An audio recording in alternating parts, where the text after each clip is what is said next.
بسم اللہ الرحمن الرحیم الحمد للہ رب العالمین وصلی اللہ علی محمد وآلہ الطاہرین ولعنۃ اللہ علی اعدائہم اجمعین الی قیام یوم الدین۔ دنیا کے سامنے اس وقت بنگلہ دیش کے حالات اور واقعات ہیں، تو سب سے پہلے ہم توجہ دلائیں کہ جو کچھ بنگلہ دیش میں ہوا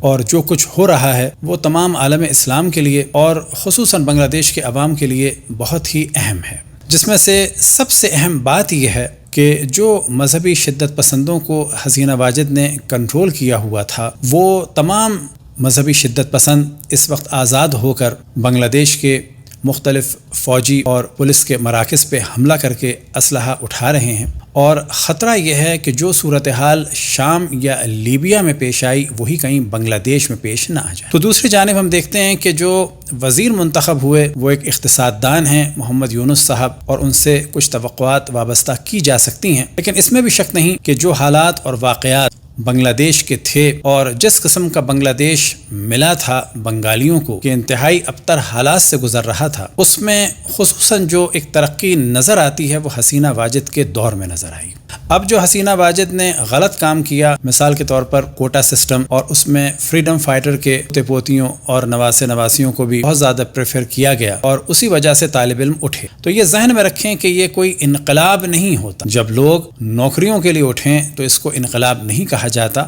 بلکہ یہ کہا جائے گا کہ انہیں یہ محسوس ہو رہا تھا کہ ہمیں جو نوکریاں نہیں مل رہی وہ اس وجہ سے نہیں مل رہی کہ فریڈم فائٹر کے گھر والوں کو مل رہی ہیں۔ اب اسے کوئی انقلاب کہنا چاہے تو کہہ سکتا ہے، لیکن در حقیقت اس قسم کے واقعات کو انقلاب کہنا ایک نادانی ہے، اور خصوصاً اسے اسلامی انقلاب کہنا، کیونکہ اگر کوئی کھڑا ہوا ہے روٹی کے لیے یا کھانے کے لیے یا نوکریوں کے لیے تو یہ جان لینا چاہیے کہ یہ اسلام کے لیے کھڑا نہیں ہوا ہے۔ اس وقت ہماری گفتگو کا جو اصل موضوع ہے وہ یہ ہے کہ جیسے ہی حسینہ واجد نے بنگلہ دیش کو چھوڑا اور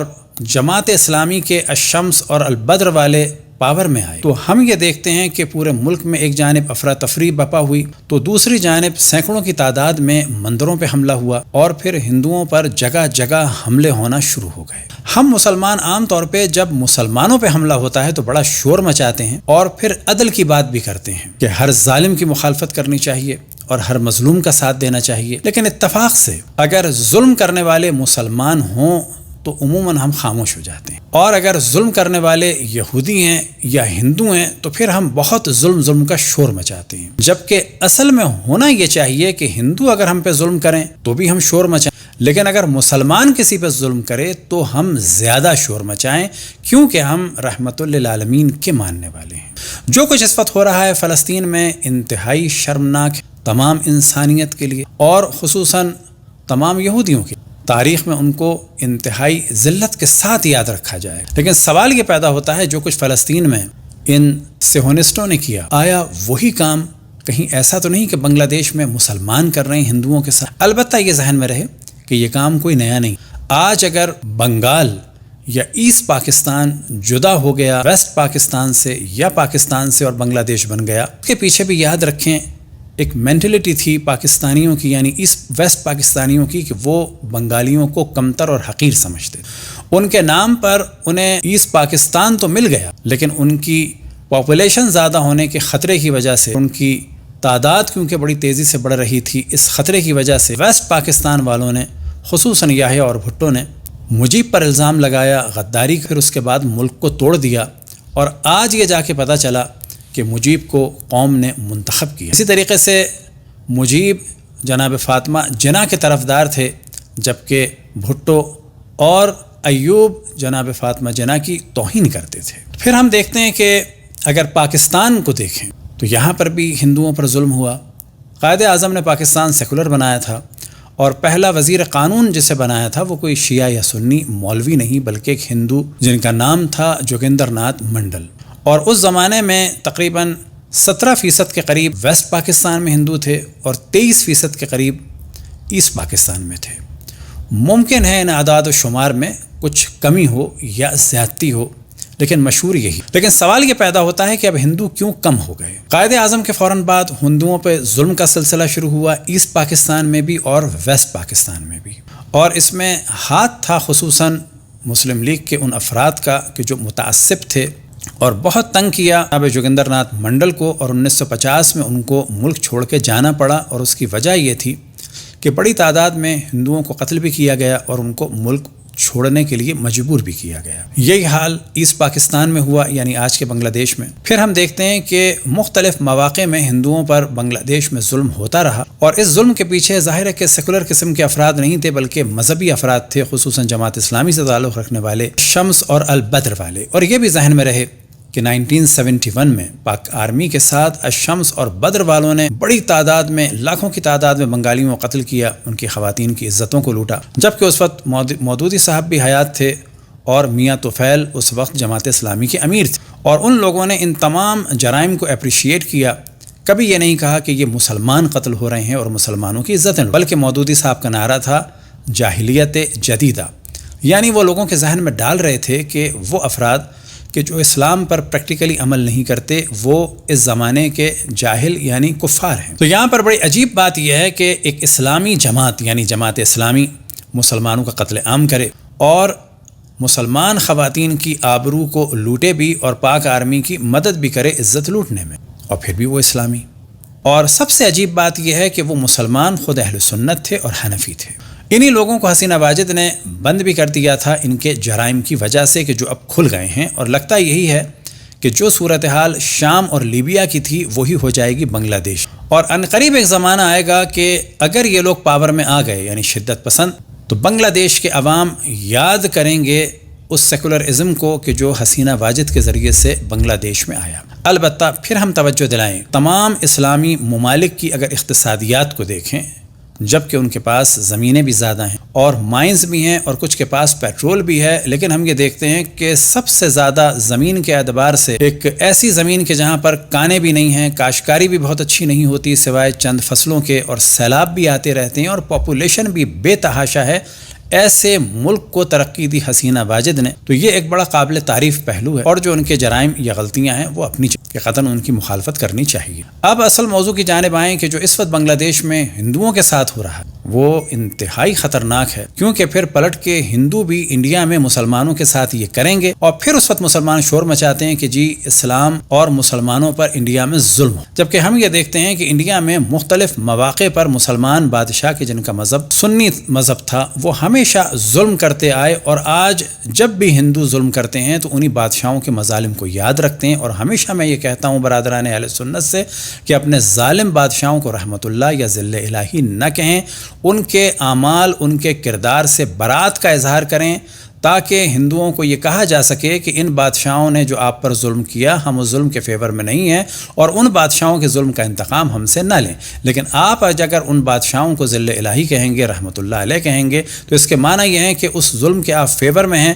اور جو قوم بھی کسی ظالم کے فیور میں ہوتی ہے تو اس پر پھر ظلم کرنا عام طور پہ لوگ کہتے ہیں کہ صحیح ہے، گو کہ وہ کام بھی صحیح نہیں ہے۔ بس جو کچھ فلسطین میں ہو رہا ہے وہ بالکل غلط ہے، ہمیں اس کی مخالفت کرنی چاہیے، لیکن جو کچھ بنگلہ دیش میں ہو رہا ہے اس کے لیے بھی آواز اٹھانی چاہیے، اور یہی وہ چیز ہے کہ جس سے اسلام بدنام ہو رہا ہے۔ اس وقت یورپ کے حالات بھی خراب ہیں، حتیٰ یورپ میں یہ ڈسکشن ہے کہ ممکن ہے کہ مسلمانوں کا جینوسائیڈ ہو یا ہولوکاسٹ۔ وجہ کیا ہے کہ مسلمان بہت زیادہ آزادی کو مس یوز کر رہے ہیں، بہت زیادہ نماز کے نام پر یا دین کے نام پر یا شریعت کے نام پر لوگوں کو تنگ کر رہے ہیں، اور ہمیشہ ہم یہ دیکھتے ہیں کہ اسلام کو مس یوز کیا جاتا ہے کہ جس کی وجہ سے مختلف اقوام اسلام کے خلاف ہو جاتی ہیں۔ بس پھر ہم توجہ دلائیں کہ اس وقت جو کچھ بنگلہ دیش میں ہو رہا ہے اس کے لیے ہمیں آواز اٹھانی چاہیے، کیونکہ اگر ہندوؤں پہ وہاں ظلم ہوتا ہے تو پھر انڈیا میں مسلمانوں پہ ظلم۔ ہم نے ہمیشہ آواز اٹھائی پاکستان میں اقلیتوں پہ ظلم کے بارے میں، مثال کے طور پر جو کچھ پوجا کماری کے ساتھ ہوا ہم نے آواز اٹھائی، جو کچھ شمع بی بی کے ساتھ ہوا اور شہزاد مسیح کے ساتھ کہ ان کو زندہ بھٹے میں ڈال دیا گیا ہم نے آواز اٹھائی، جو کچھ سری لنکا کے انجینئر کے ساتھ ہوا، ایک فیکٹری مینیجر کے ساتھ ہوا، اس پر ہم نے آواز اٹھائی، اور ہمیں آواز اٹھانی چاہیے، کیونکہ یہ اسلامی شدت پسند اگر پاور میں آئیں گے تو ہمیشہ کی طرح ہم توجہ دلائیں کہ لوگ دین سے دور ہو جائیں گے۔ تو یہ بڑے افسوس کی بات ہے کہ جب بھی مسلمان پاور میں آتے ہیں تو اس قسم کی حرکتیں کرتے ہیں، اس سے اسلام بدنام ہوتا ہے، اور اسلام بدنام ہوتا ہے ایک جانب، کچھ لوگ اسلام سے خود دور ہو جاتے ہیں کہ جو مسلمان پیدا۔ اب آخر میں ہم توجہ دلائیں کہ پاکستان بنتے وقت بھی ایک دھوکہ جو دیا جاتا ہے وہ یہ ہے کہ جی پاکستان کے لیے بڑی قربانیاں دی۔ تو یاد رکھیں پاکستان ڈاکیومنٹیشن کے ذریعے سے الگ ہوا تھا، کیوں الگ ہوا تھا، کس کے کیا فوائد تھے، اسے انشاءاللہ من قریب ڈسکس کریں گے۔ آیا ہم نے آزادی حاصل کی یا کچھ ممالک نے اپنے فوائد کے لیے یہ تقسیم کیا، اس کو ہم بعد میں ڈسکس کریں گے. لیکن ہاں، ایک دنیا کا بڑا جینوسائڈ ہوا، پنجاب جینوسائڈ کے، جس میں 10 لاکھ لوگ مارے گئے. اور یہ بات واضح رہے کہ اس جینوسائڈ کو سکھوں پہ ڈالا جاتا ہے. ہاں، انہوں نے 6 لاکھ مسلمان مارے، لیکن ابتدا مسلمانوں نے کی تھی، کہ جس میں دیوبندی، بریلوی ملا اور خصوصاً یہی دربار والے اور سجادہ نشین کہ جو آج اپنے آپ کو امن کی فاختہ کے طور پر پیش کرتے ہیں، ان کی بالکل وہی کیفیت تھی کہ جو آج تحریک لبیک یا رسول اللہ والوں کی ہے، کہ ہر جگہ قتل و غارت کے لیے بالکل تیار بیٹھے ہیں. 46 سے پاکستان کے اس علاقے میں ہندوؤں اور سکھوں کا قتل عام شروع ہو گیا تھا. خواتین کی عزتیں لوٹی جا رہی تھیں، ہندو اور سکھ خواتین خودکشیاں کر رہی تھیں، اور بھارت کے مختلف پٹھان افراد پنجاب کے مختلف علاقوں میں مال لوٹنے کے لیے حملہ کرتے تھے اور سکھوں کو اور ہندوؤں کو قتل کرتے تھے. خصوصاً یہ بلوے شروع ہو گئے تھے 46 سے مانسیرا میں، ایبٹ آباد میں اور پنڈی کے گرد و نواح میں. اسی طرح سے لاہور کے آس پاس مختلف علاقوں نے انتقامی کارروائی کی ہے، اور وہ شروع ہوئی ہے 17 اگست 1947. اس سال مانسون کی بارشیں بڑی شدید تھیں، اس میں بھی بہت ساری جانیں گئیں، لیکن مسلمانوں نے 4 لاکھ ہندو اور سکھ مارے،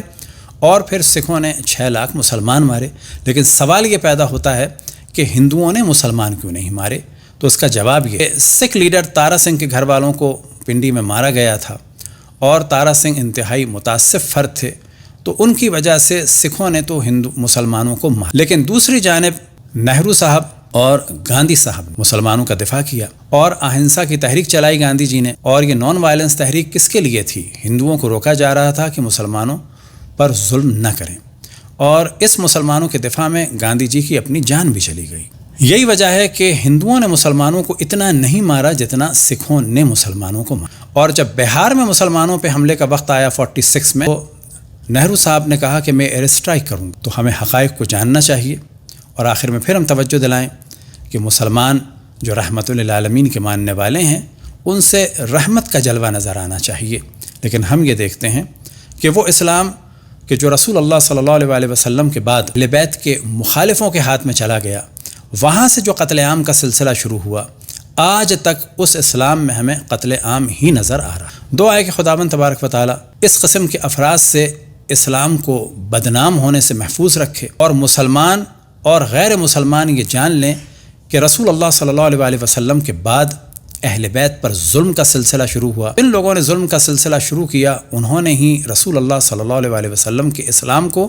اور تعلیمات کو بدل کر ایک قتل عام کا دین بنا دی. وصلی اللہ علی محمد و آلہ الطاہرین.